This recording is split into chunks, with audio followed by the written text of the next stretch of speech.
Marina, let's talk about the Oscar nominees this year because Oscar is Yes. approaching. That's what we're excited because that's where we're the most related to the film.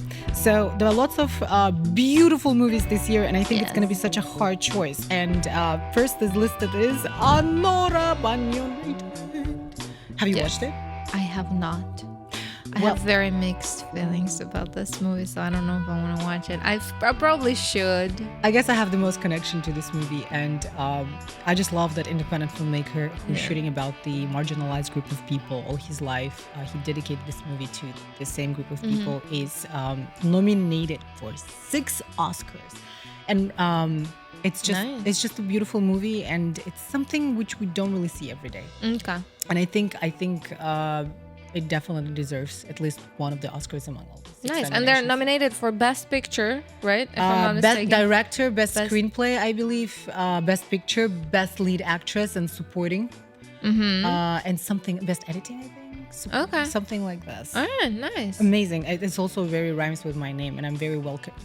I was with them during Cannes Film Festival when they won, and New York Film Festival, and just beautiful, simple, talented people.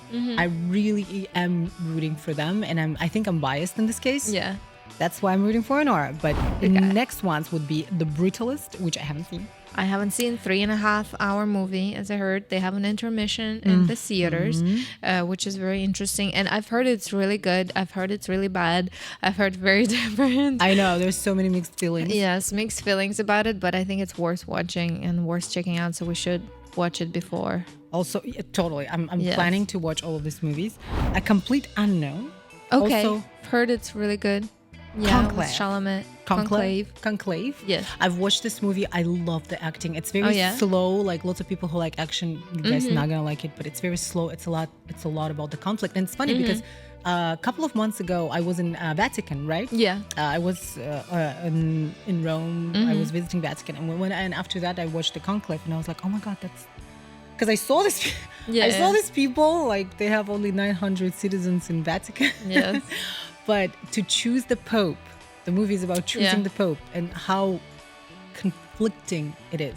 Yeah. And there are lots of politics going on, and we don't really see that. As I said, like we're just like passing by. We know it exists, but we don't know what's inside. Very, very good acting. Very good story. I personally love the movie, even though it's slow. So it definitely, for acting, God, he really deserves it for the main award. Also, Dune Part 2. Okay. From Warner Brothers. I mean, I love the Dune overall. It's just, for me personally, I don't think it's not my style. Like, I'm not very like Star Wars or like again Dune. And so like this sci-fi, I don't really like sci-fi. I love stuff. it, but I don't know. Yeah. Okay. No, but it's a good movie. Relatively, it's beautiful. Acting is great. The directing, Denis Villeneuve, I mean, he's great. So everything about this movie is great. Yeah, we're just girls. We're just chicks. We don't get it. I mean, Timothée Chalamet. I mean, yeah, we get Timothée Chalamet. We get it. Emilia Perez. Ooh, that's... I haven't seen it yet. That movie, a lot of interesting thoughts about it. People are saying that the acting was great. They might get an Oscar. Well, they got Best Movie in Golden Globes. And Selena Gomez. Yes. So from actors or from people who speak, native Spanish, they were like there was like a bit of a backlash because they were like, oh, her Spanish is with an accent. They could have hired like an actual Spanish speaker, etc., etc. There were no Spanish, people, like Mexican people, or like the director itself didn't know. So there are lots of backlash, but the movie itself is great. So very controversial. Yeah. But definitely worth watching. Okay. And I'm pretty sure they're gonna get something too. Like it's just a great movie. No, and I've heard a lot of things. I'm gonna definitely watch it. Also, I'm Still Here, Nickel Boys, Substance, and Wicked. Okay, I have not seen Wicked. I've seen the Wicked. Okay. Popular. This whole thing. And I think Ariana Grande, and I forgot the name of the second actor, but like they did. And did I just crack my... Popular. Okay. We're just gonna forget this part. There's a fetish when they do this on the. I hate that. I know, it's so bad. It's just happened. Okay. So the Wicked is such a beautiful musical, and what I've noticed recently, all this if you just think about it, all this evil character movies like Joker or the in Wicked this witch, we are looking at those characters. People are making movies proving their point, like why did they become evil. Yeah, but like also it's always such a trend now. Evil characters, or like this negative, they're always so charming. It's like the bad guys, they're always like the charming ones. Wicked, I'm not gonna spoil it, but the Wicked was it's like why they kind of showed. Well, yeah, they showed the backstory of a bad guy, right? Which which is like, it's a classical. Which eventually is not. thing. She's not really a bad guy. Like somebody else was a bad guy. So overall, nowadays it's a trend to show evil from completely another perspective. I don't know why is it happening, but I've noticed in the recent movies that's kind of what we see. Yeah, it's something that works. And I mean the substance. I mean, that was a great movie. Again, I'm a big fan of horror. I'm a big fan of visual. It was everything I love, except I have a paranoia of needles, and that movie had a lot of needles. So that was really like, it really got to me. Like, this is, if I love the cinematography. Though. If the perfect horror movie for me exists, it's this movie, because I was terrified. Needles. No, because I was terrified of needles, right? So like, it made me very, very uncomfortable, but I loved it. It was great. It was very weird. It was great. But like, again, the set design, everything they did, the blood pool scene, like when they're just like bleeding everybody. Again, I was reading about it, and they used like 150 gallons of blood or something. Thank God they shot the scene from the first take, because they had to just like blood everybody. They had to make sure all the extras were safe. Everybody was safe. All the crew was safe. The cameras were protected. Like, they were just pumping this blood from the fire hydrant or something. Like, it was insane. What? But the movie is great. I think Demi Moore deserves definitely for sure. But she has not been. Has she been nominated for it? I think I can actually not go sure. down. But there was a couple controversies about this Oscars, right, this year, because a lot. So the Cynthia Erivo for Wicked was nominated. Carlos Sofia Gascon for Emilia Perez, Mikey Madison for Nora, Demi Moore for Substance. Okay, so she is. And she's. I think she's the highest runner-up for now. Okay. And Fernanda Torres, I'm Still Here. So she is nominated. And I honestly think she probably should get it. Yeah, she deserves it. Yeah. I mean, just for the scene when she lays dead on the floor.